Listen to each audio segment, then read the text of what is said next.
Hi, everyone that's already in or makes it into this live stream today, or even watches this live stream later down the road after it's posted. My name's Cody, and I've created this channel to build a reading community right here on YouTube. I'm hosting daily live book readings and posting them to my channel for people that either can't make it or prefer listening to books outside of a live setting so that they can still participate. I also post daily chapter readings of other books, so check those out. I just got done reading the third part of chapter 1 of The Adventures of Sherlock Holmes, and I'll be posting that today. I love reading and love reading aloud to others, so it made sense that I create this channel and offer this to the YouTube community for people like you. Today we're reading chapter 4 of Alice's Adventures in Wonderland by Lewis Carroll, and I hope that you enjoy the reading. Also, if you feel comfortable in doing so, please subscribe to my channel. Not only will you have an easier time finding my live readings and chapter uploads, but it also creates an opportunity for others to find this channel more easily and become a part of the Reading Time family as we increase this community's size one person at a time. All right, with all of that out of the way, let's begin chapter 4 of today's book, Alice's Adventures in Wonderland by Lewis Carroll. Chapter 4, The Rabbit Sends a Little Bill. It was the White Rabbit, trotting slowly back again and looking anxiously about as it went, as if it had lost something. And she heard it muttering to itself, the Duchess, oh, my dear paws, oh, my fur and whiskers. She'll get me executed, as sure as ferrets are ferrets. Where can I have dropped them, I wonder? Alice guessed in a moment that it was looking for the fan and the pair of white kid gloves, and she very good-naturedly began hunting about for them. But they were nowhere to be seen. Everything seemed to have changed since her swim in the pool, and the great hall, with the glass table and the little door, had vanished completely. Very soon the rabbit noticed Alice as she went hunting about, and called out to her in an angry tone, "Why, Marianne, what are you doing out here? Run home this moment and fetch me a pair of gloves and a fan. Quick now." And Alice was so much frightened that she ran off at once in the direction it pointed to, without trying to explain the mistake it had made. "He took me for his housemaid," she said to herself as she ran. "How surprised he'll be when he finds out who I am. But I'd better take him his fan and gloves. That is, if I can find them." As she said this, she came upon a neat little house. On the door was a bright brass plate with the name W. Rabbit engraved upon it. She went in without knocking and hurried upstairs, in great fear lest she should meet the real Marianne and be turned out of the house before she had found the fan and gloves. "How queer it seems," Alice said to herself, "to be going messages for a rabbit. I suppose Dinah'll be sending me on messages next." And she began fancying the sort of things that would happen. "Miss Alice, come here directly and get ready for your walk." "Coming in a minute, nurse. But I've got to see that the mouse doesn't get out." "Oh, I don't think," Alice went on, "that they'd let Dinah stop in the house if it began ordering people about like that." By this time, she had found her way into a tidy little room with a table in the window, and on it, as she had hoped, a fan and 2 or 3 pairs of tiny white kid gloves. She took up the fan and a pair of the gloves and was just about to leave the room when her eye fell upon a little bottle that stood near the looking-glass. There was no label this time with the words "Drink me," but nevertheless she uncorked it and put it up to her lips. "I know something interesting is sure to happen," she said to herself, "whenever I eat or drink anything, so I'll see what this bottle does." I do hope it'll make me grow large again, for really I'm quite tired of being such a tiny little thing." It did so indeed, and much sooner than she had expected. Before she had drunk half the bottle, she found her head pressing against the ceiling and had to stoop to save her neck from being broken. She hastily put down the bottle, saying to herself, "That's quite enough. I hope I shan't grow any more. As it is, I can't get out of the door. I do wish I hadn't drunk quite so much." Alas, it was too late to wish that. She went on growing and growing, and very soon had to kneel down on the floor. In another minute, there was not even room for this, and she tried the effect of lying down with one elbow against the door and the other arm curled around her head. Still, she went on growing, and as a last resource, she put one arm out of the window and one foot up the chimney and said to herself, "Now I can do no more. Whatever happens, what will become of me?"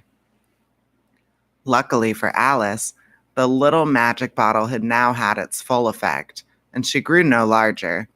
Still, it was very uncomfortable, and as there seemed to be no sort of chance of her ever getting out of the room again, no wonder she felt unhappy. It was much pleasanter at home, thought poor Alice, when one wasn't always growing larger and smaller and being ordered about by mice and rabbits. I almost wish I hadn't gone down that rabbit hole, and yet, and yet, it's rather curious, this sort of life. I do wonder what can have happened to me. When I used to read fairy tales, I fancied that that kind of thing never happened, and now here I am in the middle of one. There ought to be a book written about me. There ought to.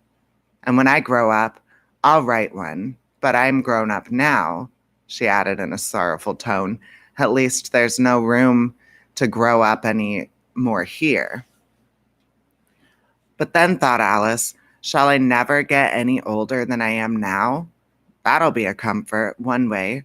Never to be an old woman, but then always to have lessons to learn. Oh, I shouldn't like that.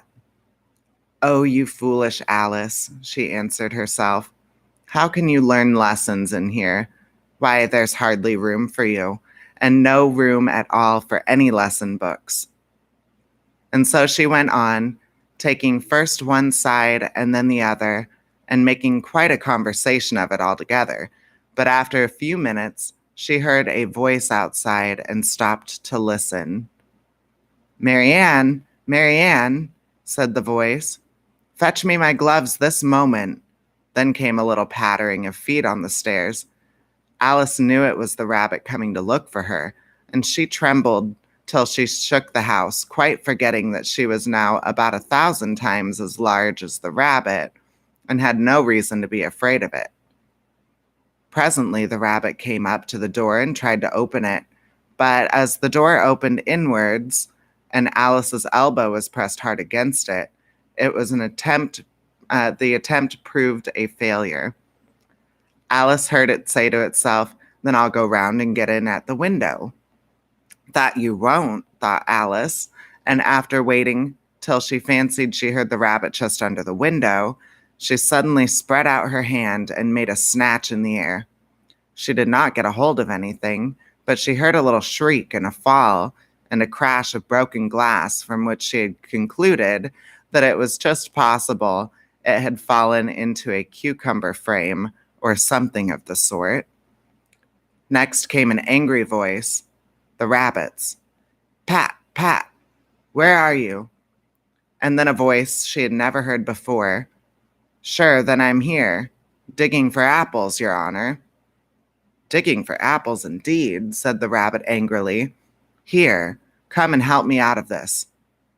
Sounds of more broken glass. "Now tell me, Pat, what's that in the window?"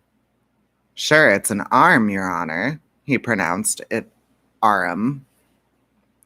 "An arm, you goose. Who ever saw one that size? Why, it fills the whole window." "Sure it does, Your Honor, but it's an arm for all that." "Well, it's no business there. At any rate, go and take it away." There was a long silence after this, and Alice could only hear whispers now and then, such as, "Sure, I don't like it, Your Honor, and at all. Do as I tell you, you coward." And at last she spread out her hand again and made another snatch in the air. This time there were two little shrieks and more sounds of broken glass. "What a number of cucumber frames there must be," thought Alice. "I wonder what they'll do next. As for pulling me out the window, I only wish they could. I'm sure I don't want to stay in here any longer." She waited for some time without hearing anything more. At last came a rumbling of little cartwheels and the sound of a good many voices all talking together. She made out the words, "Where's the other ladder? Why, I hadn't to bring one. Bill's got the other. Bill, fetch it here, lad.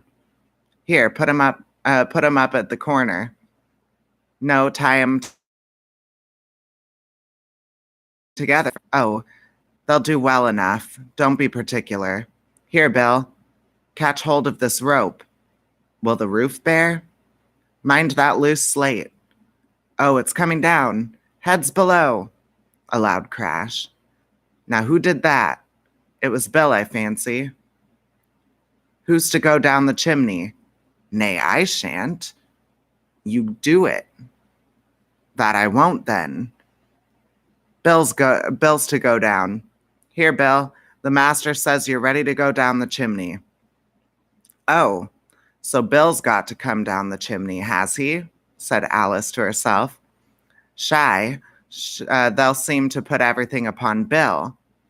I wouldn't be in Bill's place for a good deal. This fireplace is narrow, to be sure, but I think I can kick a little. She drew her foot as far down the chimney as she could and waited till she saw a little animal. She couldn't guess what sort it was, scratching and scrambling about the chimney close above her. Then saying to herself, "This is Bill," she gave one sharp kick and waited to see what would happen next. The first thing she heard was a general chorus of, "There goes Bill," and the rabbit's voice along, "Catch him, you by the hedge." Then silence, and then another confusion of voices. Hold up his head. Brandy now. Don't choke him. How was it, old fellow? What happened to you? Tell me about it." Last came a little feeble, squeaking voice. That's Bill, thought Alice. Well, I hardly know. No more, thank ye. I better now. But I'm a deal too flustered to tell you. All I know is something comes at me like a jack-in-the-box, and up I goes like a skyrocket. So you did, old fellow, said the others. We must burn the house down, said the rabbit's voice. And Alice called out as loud as she could, If you do, I'll set Dinah at you. There was a dead silence instantly, and Alice thought to herself, I wonder what they will do next. If they had any sense, they'd take the roof off. After a minute or two, they began moving about again, and Alice heard the rabbit say, A barrowful will do, to begin with. A barrowful of what? Thought Alice, but she had not long to doubt, for the next moment a shower of little pebbles came rattling in at the windows, and some of them hit her in the face. I'll put a stop to this, she said to herself, and shouted out, You better not do that again, which produced another dead silence. Alice noticed with some surprise that the pebbles were all turning into little cakes as they lay on the floor, and a bright idea came to her head. If I eat one of these cakes, she thought, it's sure to make some change in my size, and as it can't possibly make me larger, it must make me smaller, I suppose. So she swallowed one of the cakes and was delighted to find that she began shrinking directly. As soon as she was small enough to get out through the door, she ran out of the house and found quite a crowd of little animals and birds waiting outside. The poor little lizard, Bill, was in the middle, being held up by 2 guinea pigs who were giving it something out of a bottle. They all made a rush at Alice the moment she appeared, but she ran off as hard as she could and soon found herself safe in a thick wood. "The first thing I've got to do," said Alice to herself as she wandered about in the wood, "is to grow to my right size again. And the second thing is to find my way into that lovely garden. I think that will be the best plan." It sounded an excellent plan, no doubt, and very neatly and simply arranged. The only difficulty was that she had not the smallest idea how to set about it. And while she was peering about anxiously among the trees, a little sharp bark just over her head made her look up in a great hurry. An enormous puppy was looking down at her with large round eyes and feebly stretching out one paw, trying to touch her. "Poor little thing," said Alice in a coaxing tone, and she tried hard to whistle to it. But she was terribly frightened all the time, and the thought that it might be hungry, in which case it would be very likely to eat her up in spite of all of her coaxing. Hardly knowing what she did, she picked up a little bit of stick and held it out to the puppy, whereupon the puppy jumped into the air off all of its feet at once with a yelp of delight and rushed at the stick and made believe to worry it. Then Alice dodged behind a great thistle to keep herself from being run over, and the moment she appeared on the other side, the puppy made another rush at the stick and tumbled head over heels in its hurry to get a hold of it. Then Alice, thinking it was very likely having a game of play with a cart horse and expecting every moment to be trampled under its feet, ran round the thistle again. Then the puppy began a series of short charges at the stick, running a very little way forward each time and a long way back, and barking hoarsely all the while, till at last it sat down a good way off, panting, with its tongue hanging out of its mouth and its great eyes half shut. This seemed to Alice a good opportunity for making her escape, so she set off at once and ran till she was quite tired and out of breath, until the puppy's bark sounded quite faint in the distance. "And yet, what a dear little puppy it was," said Alice as she leaned against a buttercup to rest herself and fanned herself with one of the leaves. "I should have liked teaching it tricks very much if I'd only been the right size to do it. Oh dear, I'd nearly forgotten that I've got to grow up again. Let me see. How is it to be managed? I suppose I ought to eat or drink something or other, but the great question is, what?" The great question certainly was, what? Alice looked all around her at the flowers and the blades of grass, but she did not see anything that looked like the right thing to eat or drink under the circumstances.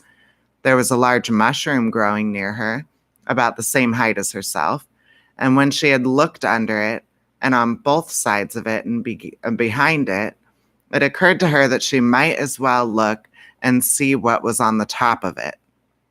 She stretched herself up on tiptoe and peeped over the edge of the mushroom, and her eyes immediately met those of a large blue caterpillar that was sitting at the top, with its arms folded, quietly smoking a long hookah, and taking not the smallest notice of her or anything else. All right, that is the end of chapter 4. Tomorrow I will get on the live stream for chapter 5, and we'll find out what happens with Alice and the caterpillar. Again, if you are interested in subscribing to the channel, that would be great. I post daily chapter readings of other books. I'm currently working on Dracula and The Adventures of Sherlock Holmes, and I'm posting chapters every day of those two books. And then I'm getting on live to read this book. So I hope you'll join me on either side, the live or the non-live. And I'll see you next time. All right. Thanks. Bye.